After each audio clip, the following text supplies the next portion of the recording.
Big ಮಾರ್ನಿಂಗ್ಗೆ ಮತ್ತೆ ಸ್ವಾಗತ. ಸೂರಜ್ ರೇವಣ್ಣ ಸಲಿಂಗ ಕಾಮಕಾಂಡ ಸುಳಿಯಲ್ಲಿ ಸಿಲುಕಾಕಿಕೊಂಡಿದ್ದಾರೆ. ಸದ್ಯಕ್ಕಂತೂ ಅವರಿಗೆ ರಿಲೀಫ್ ಸಿಗೋ ಸಾಧ್ಯತೆಗಳು ತೀರಾ ಕಡಿಮೆ. ಇವತ್ತು ಹೊಳೆ ನರಸೀಪುರಕ್ಕೆ ಕರೆದೊಯ್ಯುವ ಸಾಧ್ಯತೆ ಇದೆ.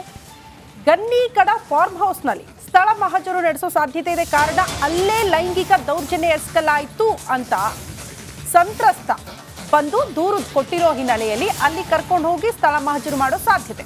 ನಿನ್ನೆ ವೈದ್ಯಕೀಯ ಪರೀಕ್ಷೆ ಮುಗಿಸಿದ್ದಾರೆ ಸಿಐಡಿ ಅಧಿಕಾರಿಗಳು. ಇವತ್ತು ಸ್ಥಳ ಮಹಜರು, ಸೂರಜ್ ಬಟ್ಟೆ ರಿಕವರಿ ಬಾಕಿ ಇದೆಯಂತೆ.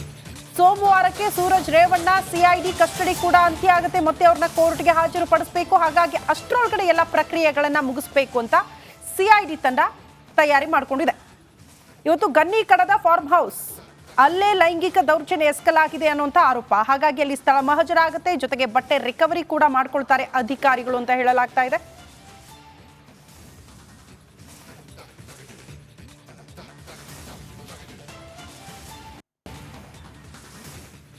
ಈ ಬಗ್ಗೆ ಮತ್ತಷ್ಟು ಡೀಟೇಲ್ಸ್ ಅನ್ನ ಕೊಡ್ತಾ ಹೋಗ್ತಾರೆ ನಮ್ಮ ಪ್ರತಿನಿಧಿ ನಾಗರಾಜ್. ನೇರ ಸಂಪರ್ಕದಲ್ಲಿ ಜಾಯಿನ್ ಆಗ್ತಿದ್ದಾರೆ. ನಾಗರಾಜ್, ಸೂರಜ್ ರೇವಣ್ಣ ಅವರ ಪ್ರಕರಣಕ್ಕೆ ಸಂಬಂಧಪಟ್ಟಂತೆ ಸದ್ಯ ಇವತ್ತೇನೆಲ್ಲ ಬೆಳವಣಿಗೆ ಆಗುತ್ತೆ?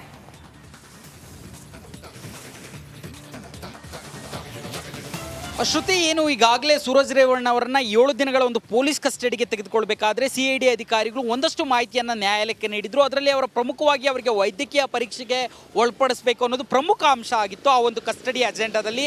ಅದರಲ್ಲಿ ನಿನ್ನೆ ಒಂದು ಏನು ಅವರ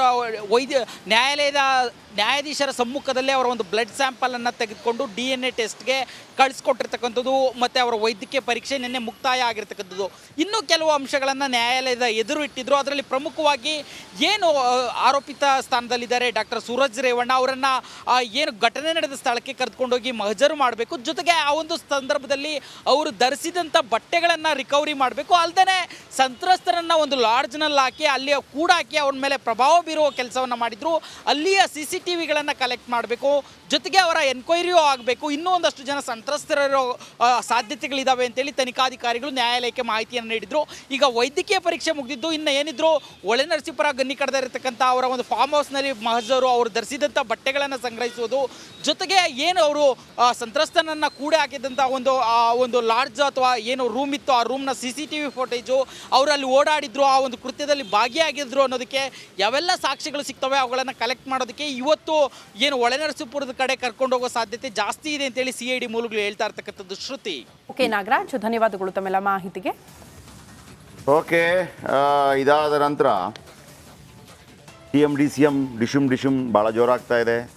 ಒಂದು ಕಡೆ KPCC ಕೊಡಿ, ಇಲ್ಲಾಂದರೆ DCM ಮಾಡಿ, ಒಂದು ಕಡೆ CM ಪರ ಕೆಲವರು, DCM ಪರ ಕೆಲವರು. ಈಗ ನಿನ್ನೇನಾಯಿತು, ಈ